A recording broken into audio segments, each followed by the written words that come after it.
So this is a special episode of a Campfire Talk. Or we're not going to set this up as a normal podcast. So imagine being outside like this. Now imagine being around a campfire with us, Bob Edwards, Marc Yeston, and Todd Conklin. Now that you have that vision, let's get rolling. Hey, little sister, I'm talking to you. You gotta learn how to pay your dues. Hey, little sister, you gotta see this through. I'm on the other side of the world, just singing for you. Hey, little sister, I'm talking to you. It's time to stand up and put on some shoes. That's right, that's what they are paying you to do. Believe me, darling, if you snooze, you lose.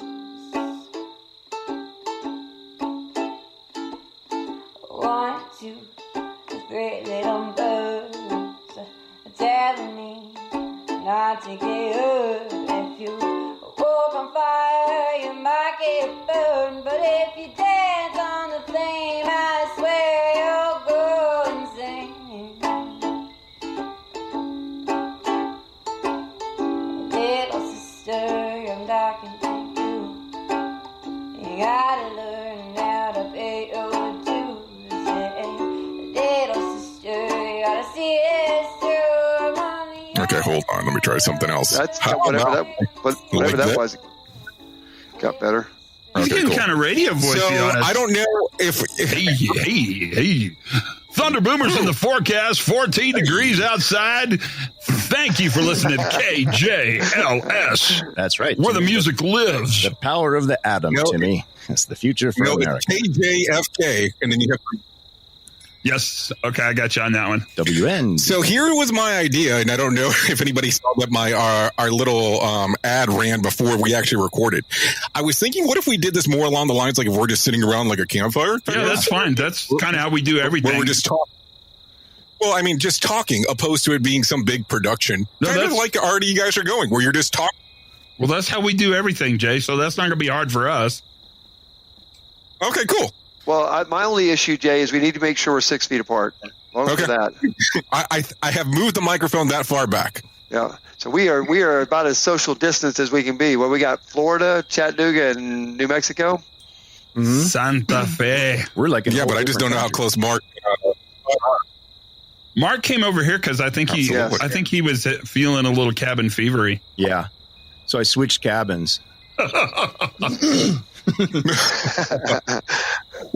Nice. So I guess let's just go and just think about it this way. Where are you at? What are you thinking with this whole mess? Well, first off, we got to get our campfire going. So do we start with Kumbaya or do we end with Kumbaya? Right. This is going to be the safest campfire ever. Todd is wearing an orange reflective vest. I'm wrapped head to toe in tinfoil. We've got the fire department on standby, but they're not worried because all of our houses here are made out of clay. That's right. They're mud. We live in mud houses. Mud houses. So should I get my guitar? No. Are we going to do any sing-alongs, do you think? I kind of wondered if you already had some pre-recorded banjo play. I really did. I always have that, Jay. That's not hard for me at all. Back pocket. So here's what I think. I'll start this and give us some topic for us to chat about. I think there's two things. One, what concerns me most of all is that this is probably the largest crisis of our lifetime. I mean, I don't know what the future's going to hold, but I hope it's less than this. And it's hard because this doesn't feel like a crisis when it's not in current crisis mode in your location.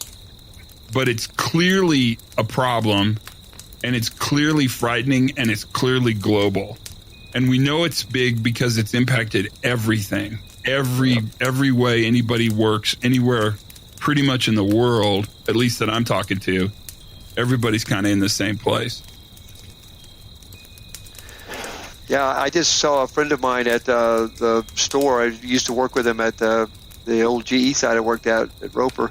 Anyway, he works for a car manufacturing place now, and he's been there 10 years, and he said that they are shut down now, but they can't start back up until the big three start back up because all the sub-tiers aren't available to make parts. So they're kind of in this weird holding pattern. Cascading effects. Yeah. Which Out is across manufacturing. Which is normal in complex systems, right? Yep. So complex systems are always, the couplings are going to be where things are going to happen. And that's a really good example of a coupling, right? So they can't work until the bigs work, and the bigs can't work until, there's some kind of market out there to sell their product. And Right. My guess is that part's probably pretty frightening. Yeah, and then there's other industries who can't hire people fast enough. The food delivery places. My daughter works for a big chain store that sells groceries and stuff, and they're paying them. It's interesting. They actually are giving the older folks that work for them paid leave, and they're hiring younger people to stock the shelves. And they're paying my daughter like overtime. They want her in there every hour she can possibly come in. The guy that came in hooked our internet up. We just put in high speed stuff here, and he said he's getting like a 25% increase in his pay during this time period because there's such a huge demand for him to get out there. All the kids that are at home now that need to do distance learning school. It's quite interesting how some industries are like going gangbusters, but then the bulk of them are in this weird limbo. And think about that, because Walmart's hiring 300,000 people, Amazon's hiring 300,000 people. Whatever that Insta grocery or whatever the grocery delivery thing. Yeah. What's it called, Mark? Instacart. Instacart is hiring 90,000 people. And they were also planning a strike. Yeah, they were striking today, I heard, or a walkout, right? Yeah. Well, that's the interesting part, though, because there's so many different aspects to this whole thing. Like right now, even using the example of Walmart. Walmart right now was trying to do an instant 15,000 people hiring. Last week, they were running something that said that if you actually applied online, they could hire you the same day and get you start working. Yeah, I mean, need's going to be driving that, right? I mean, that's crazy, which is going to put a lot of people into this workforce. And what scares me, you guys, and jump in on this, is that this isn't a substitute. Not that those are bad jobs. I don't mean to say they're bad jobs. They're just not high-paying jobs. And what worries me is, are we changing the employment landscape by putting people into these jobs that they would maybe make more money doing other jobs? I don't know what I'm saying here. Help me out, anybody. Well, they don't feel like they're not sustainable. It's almost like seasonal. It's a weird word to use, but seasonal jobs in retail at around Thanksgiving, Christmas time period, right? Well, this is not seasonal, but it's pandemic-driven need. And then after, on the other side of this, whatever that looks like, are those jobs still there, or have they gone away? Or is this becomes the new norm? I don't know yet. Well, and how about the safety people that are out there working in these warehouses or really anywhere?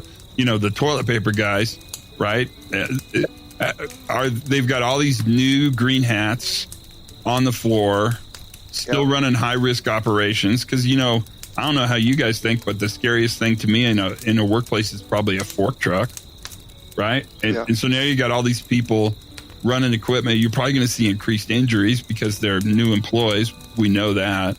And you've got safety people that don't have ready access to a support network they would normally have, probably are running lean, probably working all sorts of crazy hours, and probably 90% of what they're doing is around biohazard COVID protection.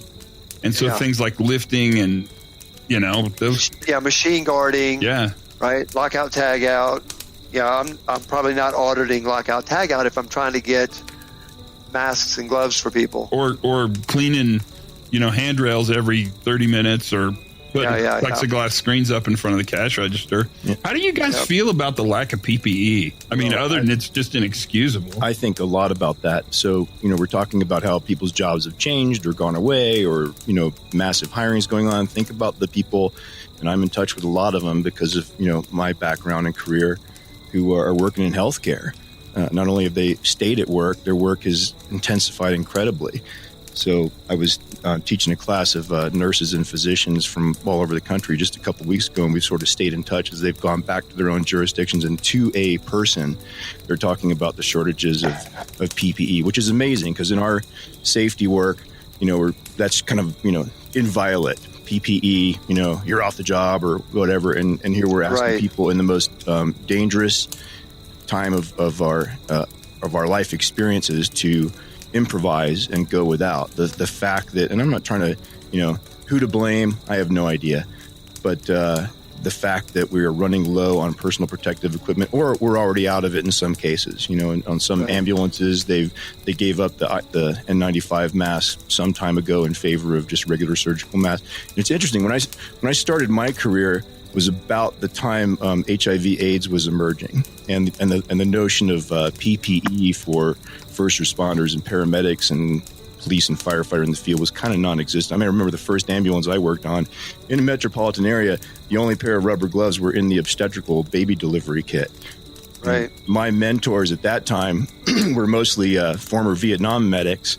These guys had tremendous skills. They could dart somebody with an IV from across the room, and all of a sudden they had to start adapting to this new reality, and wearing gloves to them pretty much turned them into 4-year-olds. They get the tape stuck and the fingers wrapped together and basically became non-functional. And then we transitioned relatively quickly into what we call BSI, body substance isolation, universal precautions for every 911 call. And it is drilled in day one on all emergency responders and emergency room staff that, this is what you do before you encounter any patient. And now, at this critical time, a lot of that material is not available. And Mark, you said something really interesting, and I've seen this happen not just in the safety world, but you said things that were basically like a fireable offense. Right now it's like, well, you can use this same PPE. Well, I'm going to keep it and use it again because I don't have anything else. Now, wait a minute, that would have been a fireable offense a month ago. Right. Now, all of a sudden, because we're having to adapt. A quick example is my kids at school. If you drop them off more than 5 minutes late, they're considered tardy. Well, now all of a sudden, we're trying to figure out how to even get anything done at the house through all this distance learning stuff with 14 different websites you have to log into. All of a sudden, that 5-minute rule doesn't even matter at all anymore. So it's really interesting to see how things can change so quickly. Well, the first casualty of a crisis is always going to be rules. Right. Right? And that makes us ask some questions. One is, how important are these damn rules anyway?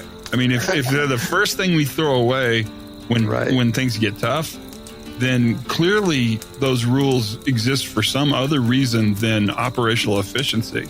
And couple that then with the fact that, at least in healthcare, so it's inexcusable that we don't have PPE. It's just inexcusable.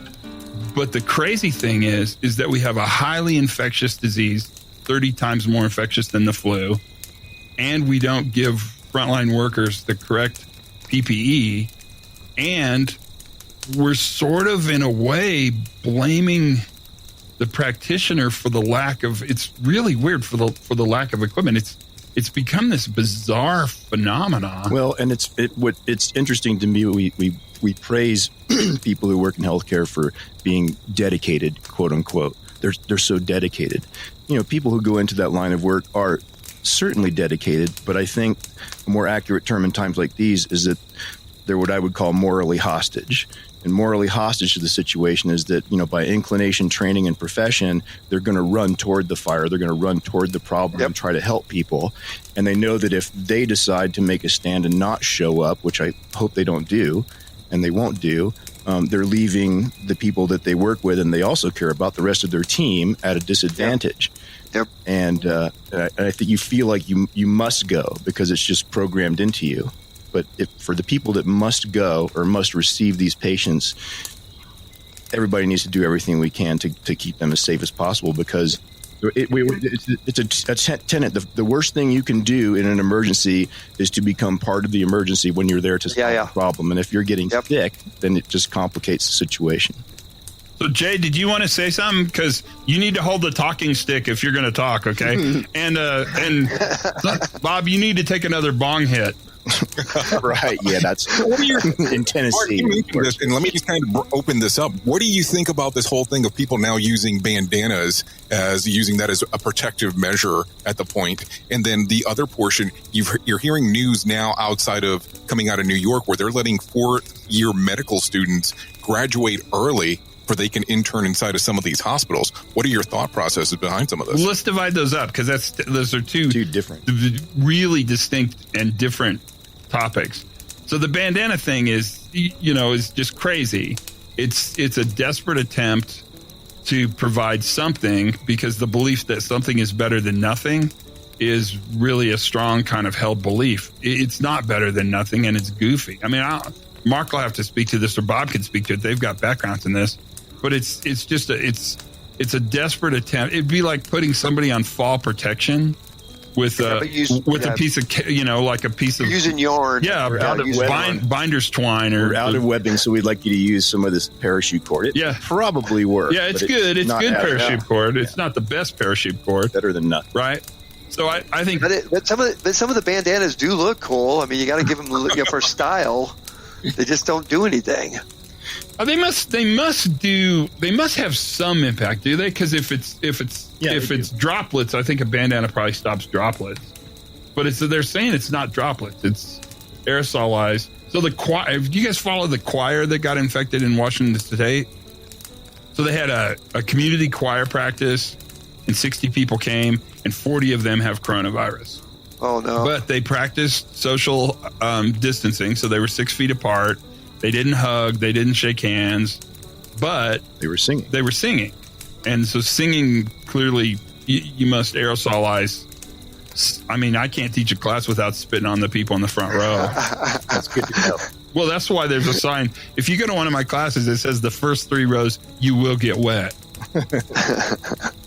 Yeah, but a bandana will absolutely keep dust and stuff out of your mouth. I mean, we wear bandanas if you're out in a dusty environment or whatever. But like in the military, if you're where they gas you with CS gas in training, a bandana keep the dust out of your mouth, but it won't help you with the nasty chemical. You need your protective mask on, right? Can I give you a little historic sidebar? Just because I know this, because I live in the great American West. A bandana is never, ever put across your face. A bandana is basically a handkerchief. What you put across your face is called a neck rag. And it's bigger, usually brightly colored, almost always made of some kind of silk. So just in case you're wondering, if you ever play Trivial Pursuit in some bar that serves good hamburgers. And it's for stampeding. Well, like stampeding, yeah, that would be a good time. Yes. I think it can be used for robbing banks, right? Yeah, bank robbery or blowing your nose. Oh, that's a bandana would blow your nose. The difference between neck rag and bandana is interesting. Well, let's go to question 2, because I think question 2 is really interesting. And that is 4th-year med students trading off really the last semester of their training to actually go into the field and do the work. I think it's great. I do too. It's like a corporal in combat who gets promoted because he shows leadership and they need people to lead soldiers into battle, right? Yep. What do you think about all these retirees coming in? And the numbers have been huge. Yep, I know. I contacted the military today and left my information with them because they're asking for anybody that might be available to help. And I have an engineering background. They may not need me, but if they do, I'll. And I was a first responder for years too. So I think it's fine, right? People come out to help. If you've got skills that will help, we should do that. And that's part of what's interesting to me is that the social distancing, which is really rife with potential sociological problems, has really become more of a way that we're sort of increasing social connectedness by different ways. So volunteerism is going up, which is great. People are checking on each other. I mean, people are working really diligently to make sure that people are taken care of and are included. And that's really important. Yeah, I think there's a great reserve there that if the testing comes to the point, beyond just detection testing, but immunity and serum testing, which they're working very hard on right now. Right.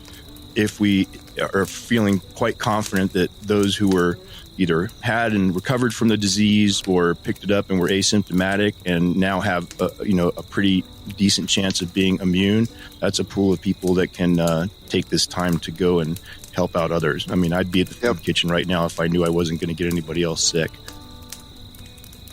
Yeah.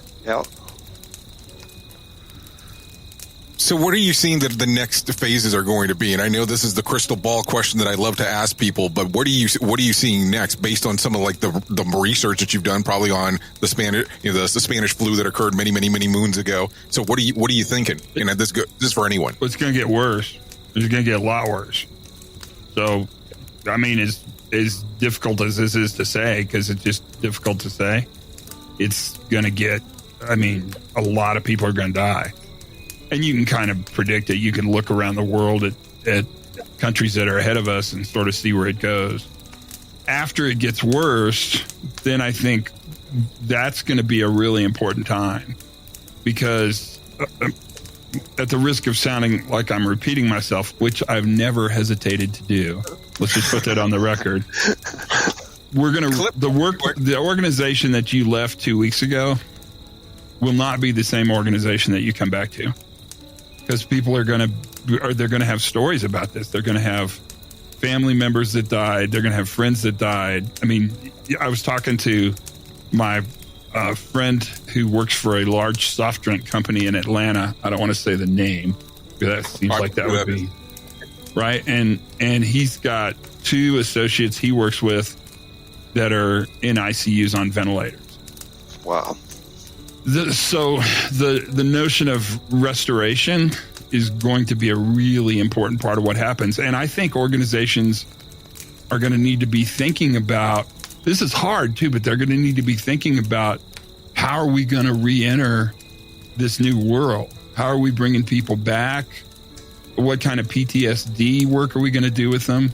And it's hard when you're in the midst of a crisis, thinking about what's next is oftentimes minutes and hours away, not weeks away. But we'll get through this. Because 80% of us that get this, and probably all of us will get it, but 80% of us that get this won't really suffer. Other than getting kind of sick. Right. So we're going to have to think about what it looks like when companies turn the switch back on, and what kind of recovery and restoration do we need to do for the people who kept the lights on. Lost one. Yeah, right. Or there's going to be a lot of this changes the world. The Spanish flu of 1918 changed the world. Right. And that's the same thing that's happening now, which is scary. I don't know, Jay, what you're doing, but in most of the people I talk to, I just ask them, "Are you scared?" And I'm pretty impressed that in our little community, people are pretty free and tell you, that there's a lot of anxiety. And I think a lot of the recovery is going to have to do with how this plays out. We've been living in a climate that's very divisive for a number of reasons. And whether we choose to think that, this will not affect me, like people like us in smaller communities don't feel as threatened, certainly as people like in New York. And you've seen some of the attempts to, isolate people from states, which may be a wise thing to do for a public health perspective.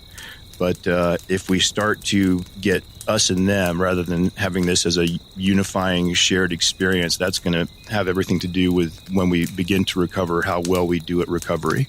If we become crazy and divided in our, local ad hoc militias close down tiny towns and stuff like that, when the disease is actually headed their way, it's just coming at a slower pace. That's spooky. I have friends who've been prepping for this kind of stuff forever, and they see this as the go moment to lock down and keep everybody out, which, like, again, from a public health perspective, might be kind of wise, but the way we carry that out can be very, very dangerous and spooky. So when I start seeing things in the news like the infection rate among Republicans versus Democrats, which is really a geographic question rather than a political question. Yeah. What I fear is that people think because I'm of a particular political persuasion, I'm somehow immune to this. We're talking about nature here, and nature bats last, and it's pretty agnostic to how you feel politically, religiously, or anything else. We're human beings, and we need to kind of come together around this as much as possible. Yeah, I saw a thing with the World Health Organization where they said, viruses and things like this don't really they don't care about boundaries. They don't know a border. They just go where they go. Right, and we're so programmed, in recent years or many years, we've been working toward this where, we identify ourselves and others by categories that aren't necessarily useful. And I think that's just part of the human condition, but how we manage that is really important to how we're going to recover. Well, and I think it's interesting that you're bringing this up because right now here in Florida, they have actually mentioned that they actually are blocking off the state lines and they're verifying people that are coming down from New York and telling them that they have to quarantine for 14 days before they can proceed on. I just don't know where these people are supposed to be going. Right. Where are they going? Well, that's the great question. The news Disney World is not very informative on what they're supposed to do next once they get here, and they have closed down portions of one of the main interstates here, which is 95, to do that. So it's just intriguing on how this is actually going about. Yeah, it's spooky. My mom is 85 years old with dementia in a care facility in Florida, and I was able to briefly see her for her birthday. And they've since locked down the facility and trying to explain to her what's going on and why people can't come visit her and stuff like that's really tough. And of course, she had, the classic response. She said, "Well, do they have enough Lysol?" Well, yeah, that's actually a pretty good question nowadays, right? That's what we used to clean everything with was Lysol. Yeah, she used to spray me down with Lysol when I'd come in after a bike wreck. Yeah. So as you guys are thinking about this, how different do you think this world is going to be once we open back up, once things start opening? Do you think when they say, okay, social distancing is no more, will there still be people that are holding back where there is the fear that something might happen? Will you be able to go to a concert? Will people be willing to go to a concert? Well, do you want to go, Jay? I'll ask you that question. Would you go to a movie? Right now, I don't think I would go much of anywhere. I think that right now, if they turned around and told me that public schools are open effective 2 weeks from now, I wouldn't send my daughter out of fear. Right. And I think it'll be interesting because I think we've been given a language for how to stay, because we've all been in that situation before because we all work in environments where we're just meeting new people every day and it's customary to handshake and get close and talk to people and lean in. And I think now we've been given kind of this social permission and language that even, let's say it's 5 years from now and this is past us, but you feel like you have a scratchy throat, you'll be able to say to somebody who extends their hand, "Hey, I'm social distancing because I have a scratchy throat." So this may be bad for the common cold in the long run. Well, yeah, I had to ship something off today, so I went to I won't say the name of the place, it doesn't matter, but the lady there is always very, very quiet and very, you can just tell she's a very shy person. And so my daughter went with me, and she's very chatty, and she said, "This social distancing thing's driving me crazy because I'm such a social person." And the lady behind the counter said, "Actually, I like it. I hope it stays." So I think for her, it was like, finally, I can get people to stay away from me, so... Yeah, well, my wife is famous. All of our vehicles are kind of like the boy in the bubble. Anytime she steps out of a car and goes and does anything, comes back, we have gallons of hand sanitizer, and that's just been the normal mode of business. So all of our friends around here say, "Well, just do Carol. Carol's been doing this for years." Squirt, like a spray down machine right before you walk into your house. It's like, psh, I know. You go in. But things are gonna. It's hard to know what it'll look like, but it's going to be different. And part of it is because the confidence has been sort of rocked at the fundamental level that the world's a safe place. And 9/11 rocked our world when it came to flying, right? And yet we did go back to flying. But 9/11, as bad as 9/11 was, you had a clear sort of sense of you could take it kind of in a Nietzschean existentialism way, and you had somebody to blame, right? Right. And so blame answers all those questions. The problem with the virus is it really is agnostic. And yet we still seek to blame because that's one of our natural go-tos. Just like in our safety world, when give me the person that I can hold responsible for this. So we've got people angry at the president, people angry at Congress, people angry at the Chinese, people angry at the airlines, people angry at their neighbors for taking a trip or something like that. But the virus doesn't care. It really doesn't. It's nature. which is frightening as hell. Really scary, but it's hard to manage. I mean, it's hard to be angry with something that's not actually truly alive, but can kill you.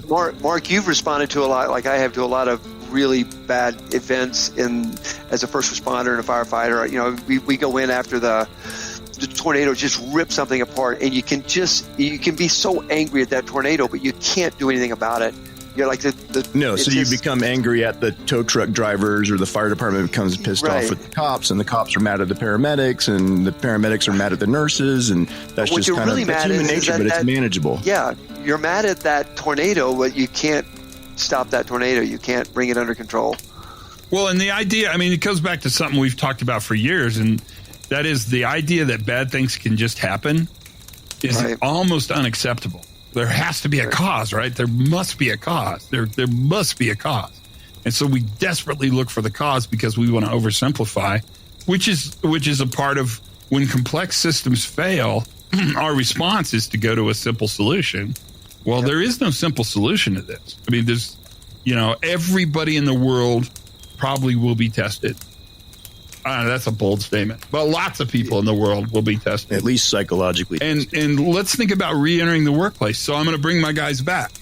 What's that going to look like? Do I test everybody? Yeah, probably. Do I have temperature screening at the front gate? The door? Probably. I mean, probably so. It's interesting to me that, and Bob, you recently traveled internationally. When I traveled internationally, I got temperature screened, a bunch of times. Almost everywhere except the big sort of, like, I didn't get it in Australia and I didn't get it in the United States, but everywhere else. In Mexico, when I got off the plane, they took my temperature. And I was amazed, Todd. We were in Asia when this was first breaking and it wasn't really hitting the news yet. And even in the tiny little podunk, Sam Reet Airport in Cambodia, they had public health staff with kind of advanced temperature screening. I happened to peek, into one of their booths, and there was a video image of people walking down the corridor, and each person had a colored dot above their head. And if you were orange or red, these little people in suits just kind of whisked you away. Could they see you naked? Was it X-ray vision? I can't say. Dang, I wish I'd have known that. I was there for an hour, so that tells you. Oh, God. And then we came back into the U.S., and it was, cattle call at customs. Yeah. So we weren't there yet. It was really weird. Bob, when you re-entered after Australia last week, did they do anything special? Nothing. And the interesting thing was it just wasn't very many people, right? I mean, I came in after, I think, a lot of that really crazy trying to figure it out, but there was no checking of anything. Not that I know of. I mean, I don't know that I walked past any kind of a temperature screening deal, and so. Well, and that's the thing, is that in some of the foreign countries, even if to go into a marketplace, you have to actually have a temperature screen just to be able to get in, which I still find a little bit amazing that they're not doing here. And I don't know if that's a good or a bad thing, because then you go into the whole aspect of, well, now you're giving up certain freedoms and all this other crap talk that we can go into. But I just look at it and go, where does it go next? And does it make sense to actually test everyone, as Bill Gates has come out and said on some of the social media platforms and platforms that he's been on? Like, what is the best next step? So I think you can answer that politically, or you can answer that operationally. And I think they're two different answers. The question that I'd put out is, when the guys come back to the plant, what's that going to look like? Because it's not going to be the same. I mean, we know it's not going to be the same. So when they come back in the plant, is it different? And I think the answer is it's going to be different. I think people are really right now out there researching and learning as much as they can about whatever kind of pre-screening we can do. And this line between health and safety is kind of going away. And I wonder what the dynamic's going to be between the people who didn't go home from work, the essential workers, the linemen, the hospital workers, stuff like that. So their overhead is, teleconferencing from home, and they're in the thick of it. So now you got a ton of separation between work is done and work is imagined. I never missed a beat, and while you all left, we managed to get the job done, which shows us how much we need you. That'll be something. But it's true, right? Yeah. And you think about all the people that are running the plant and all the people that are at home, zooming into each other 6 times a day to have meetings about junk. And you ask this question, how necessary are they?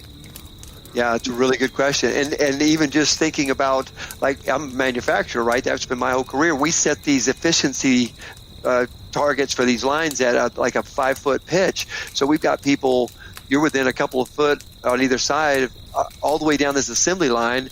And then we've always said, well, if you're sick, don't come to work.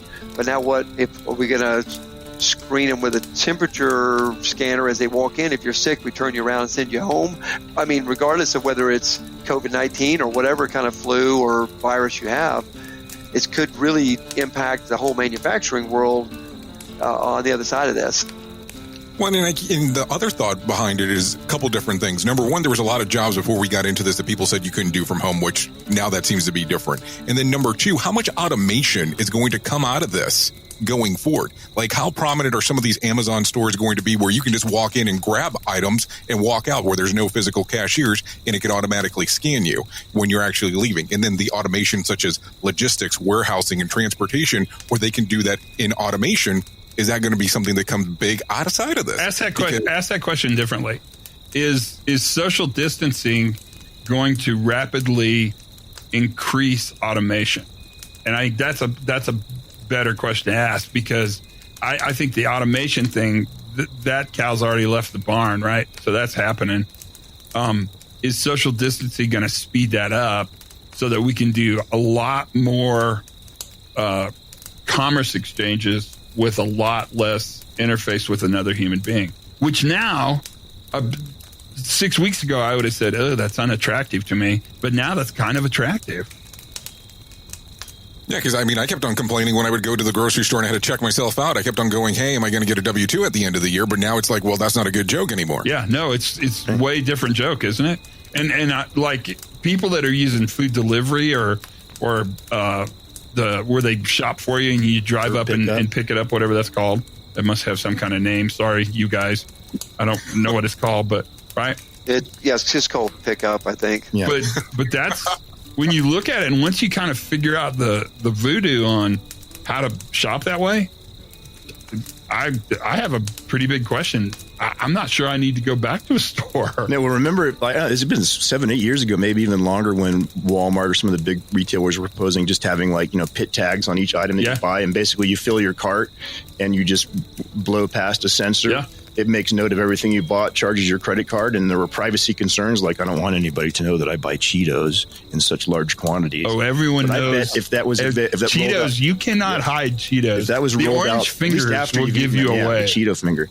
But if they rolled that out as a service today, I mean, we've still got kiosks where you insert your credit card while you're trying to distance from the poor clerk who's kind of horrified back there, and then you have to sign that stupid screen. And none of us use our signatures anyway. You draw a smiley face or a squiggly line or something, and somehow that's an essential part of the process. Yeah.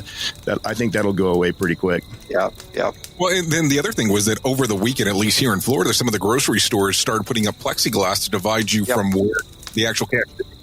Yeah, you're seeing that. So I'm seeing that a lot of places as well. So that's an interesting idea, and that's going to change. So those are the things that when this settles down, whatever over looks like, those are some pretty interesting questions. That adaption that was put in very quickly and is socialized almost immediately. So there's not a lot of, but you don't have to explain why you did it. That adaption's probably pretty smart. Well, every store that I go in that's still open, like a hardware store or whatever, they've got markings on the ground that, when you walk in up there to line up, you stand at the mark. And you know what, it's weird because people are just doing it. They're just standing at that mark and they move up to the next mark. When that person moves forward, nobody seems to be having a problem with it. And that's a libertarian talking because, I'm all about freedom. Now, Bob, we might ask, why are you hanging out at hardware stores? Well, because I'm working on my boat. Got it. Priorities. Got it. Well, I mean, part of my commitment to social distancing is getting my wife and 3 youngest kids that still live at home out on the lake every chance we can, because that's good fresh air. And in the country, that's the way we social distance. We go fishing or we go, out on the lake. Well, my daughter is a river guide, and her plan at the outset of this thing was just to grab some of her boatman friends that were otherwise healthy in a small group and just launch an extended 2 or 3 week trip down the Colorado River into deep canyons. But of course, we're closing that stuff off. But are the big parks closing? Because our local ones are open right now. well, they're closing national parks left and right. Grand Canyon is still open, and people who live there's about 2,000 people who live on the South Rim. And when they lifted the entrance fees, people just and a mixed message came out from Washington, D.C., like, go enjoy your national parks. And so people kind of flooded into places like Grand Canyon, not appreciating the fact that they also need lodging and camping and restaurants and services like that. And of course, all of those things are closed. So now you just have tens of thousands of people who came into the park and very limited services, and the employees are still being forced to work, and they are not happy. Yellowstone, Yosemite, I think Grand Teton is closed. Grand Canyon remains open for some indiscernible reason. Wow. How weird is it that hotels are closed? Oh, that's just weird. Yeah. Well, it's really interesting because, of course, me being where I'm at in Orlando, when they announced that Disney was closed for a couple of weeks and so was Universal Studios, people started to freak out. And then a couple days later, they announced that all the hotels in the area are closed as well. Now they have made an announcement, at least out of the Disney side, that Disney World will be closed indefinitely. So people in Orlando don't know what to do because this is kind of a big portion of the economy for Orlando. So they're at a loss. Plus, they actually have furloughed a good chunk of the employees at Disney. So it's interesting here. I mean, if you were to drive down I-Drive, which I have not done, which is one of the major drives here, there's no one there. Wow. And this is just based on some of what my friends have told me because I'm not crazy enough to go out there. That's crazy. And think about, like, what a bad time it would be to be a burglar. Yeah. I mean, burgling the bottom must have just dropped out of the burgling industry. Because everyone's home. I mean, you just can't really rob anybody because they're there. Well, unless you want to do it with the people there. Now, of course, me being in one of the convention capitals of the world, they're saying that actually they have already refunded $371 million from the convention center alone here in Orlando just to get money back to people. Either that is a reschedule or actually doing an actual full-blown refund because of all the cancellations. And so that's going to have impact, right? I mean, that's going to have giant impact. And you can sort of watch it, and then you ask this question, well, what's the plan for recovery? Will conventions look the same? So a lot of meetings that have gone online, I went to one last week, or I didn't go anywhere. I just sat in my chair. It was a pretty good conference, and I didn't have to go anywhere. Yeah, and, we started doing a little bit of the HOP stuff online with the virtual, and it's not the same as being there, but it's better, I guess, than doing nothing. What scares me about that, not with you, Bob, but what scares me about with other companies doing safety training online is that they haven't rethought their class so that it's effective for distance learning, right? Because there's a whole, term of art. That's a whole skill set for distance learning. And so training's going to change dramatically because the classes that we stand up and deliver don't really translate incredibly well to distance learning. And so that's going to be interesting to watch as well. And then I just worry about people keeping, their family fed. Right. I don't know. It's going to be an interesting time to see how it's going to come out on the backside of this whole thing, and then how this whole new training format, because that's the other thing. With so many people not being available or being let go, how many companies are able to put on trainings at this time as well? That's the other side to the whole equation. Right. And how long is it going to take, if ever, for them en masse to say, okay, now we can bring 700 of our employees together from all over the world for a big conference? I think that's going to be quite a ways out. Oh, and then I think we're probably years away from that. I mean, I just getting the airlines back up with some kind of schedule is going to be remarkably interesting. I mean, how many planes? They got tons of planes parked in Tucson and Tulsa and Tallahassee. I'm listing cities that start with T. Would start with T. Yeah, that's my theme. Topeka. It's a national secret you just gave away. But the other thing too is, let's say for instance things start getting back to norm, and they say, "Hey, we want one of you to come over and teach a class." How giddy are you going to be to doing this? Oh, I'm fine. I mean, I would. What about you, Mark? Well, once we're under some semblance of control here, which I think might be a while, but I mean, I certainly wouldn't, it was really interesting to watch because I had a pretty darn full calendar and regular communications and email dispatches from the various organizations as they kind of went through their decision making. And I would have to say that they all followed the same course, but just at different rates. They're like, hey, we're still on. Hey, we're going to not travel as many people in. Hey, we might consider doing this remotely, to all within 2 or 3 days of each other. Like, it's canceled. We're done. We're not going to do this. Yeah, same thing, Mark. I watched all of April just dissolve in about a week's time. Yeah, no, everything through June dissolved. Of course, the airlines still have my money, but yeah, and I think that when it ramps back up, it will go a similar way.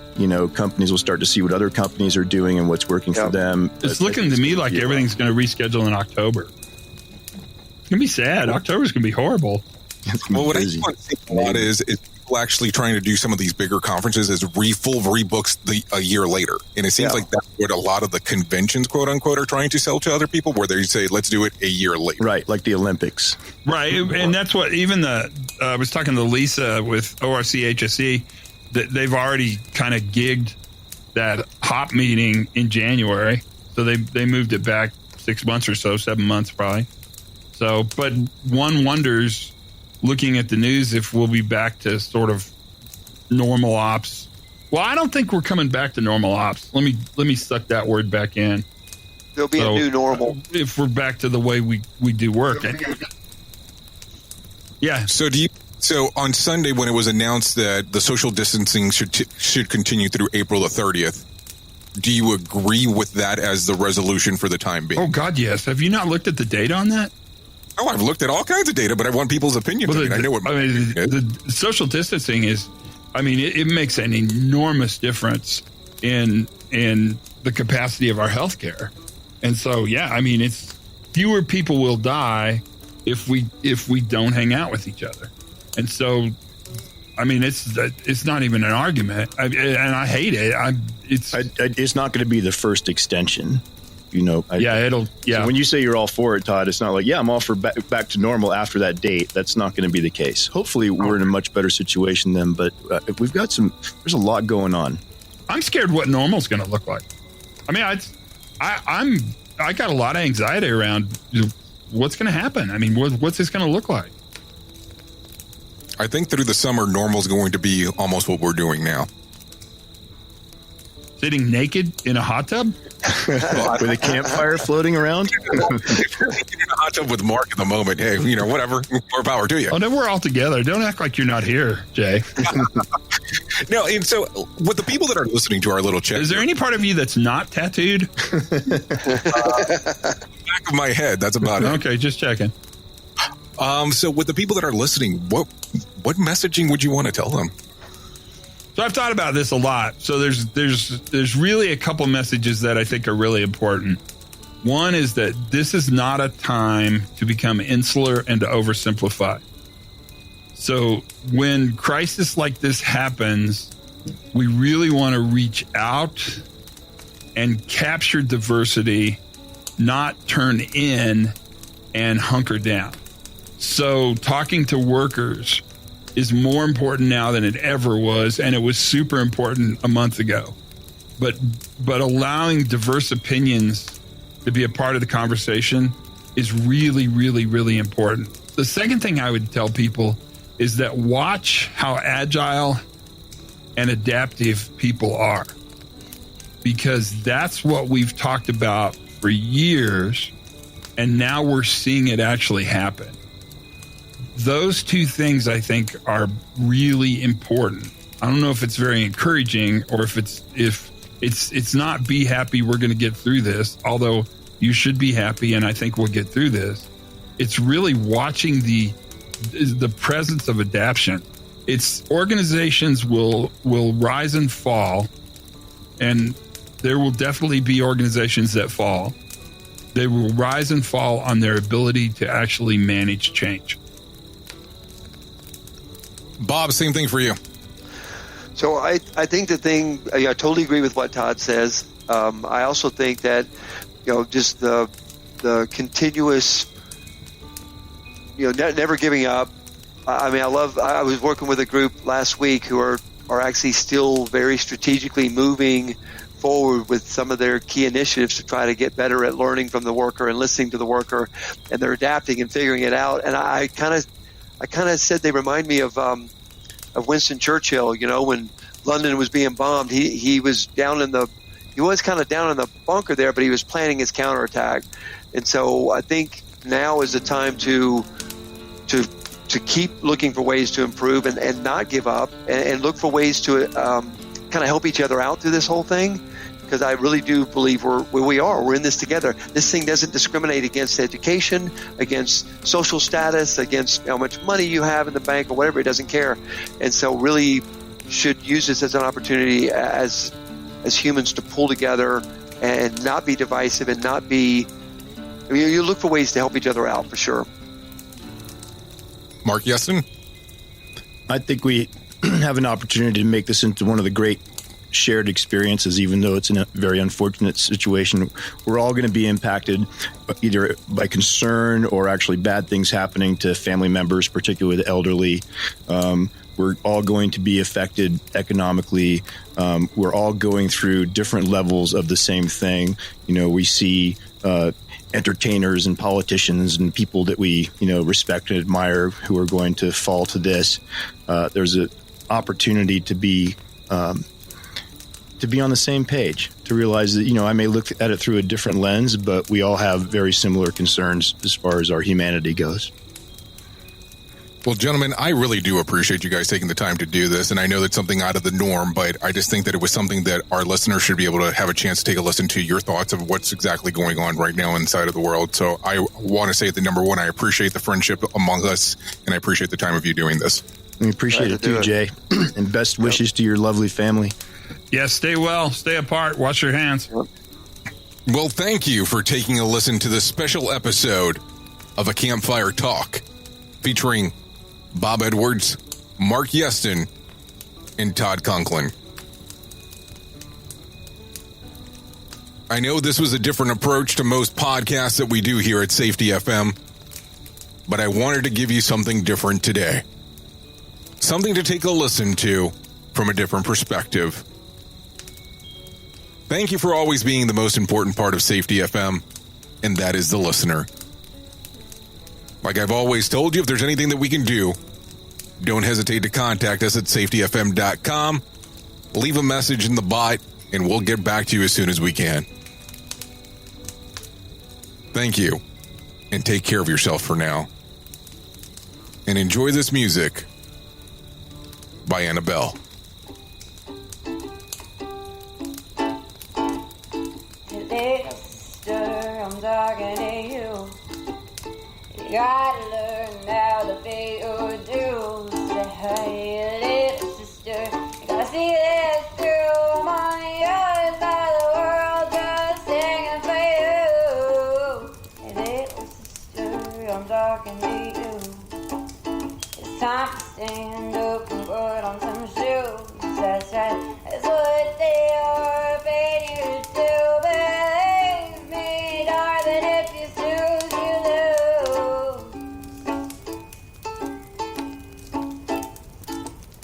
1, 2, 3 little birds are telling me not to get hurt. If you walk on fire, you might get burned. But if you dance on the flame, I swear you'll go insane. Little sister, I'm talking to you. You gotta learn how to pay your dues. Little sister, you gotta see this through. I'm on the other side of the world, just singing for you.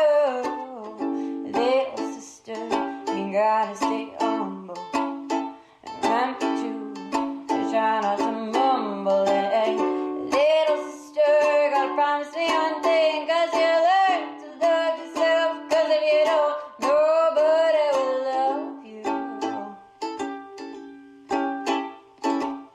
Hey, little sister, I'm talking to you. You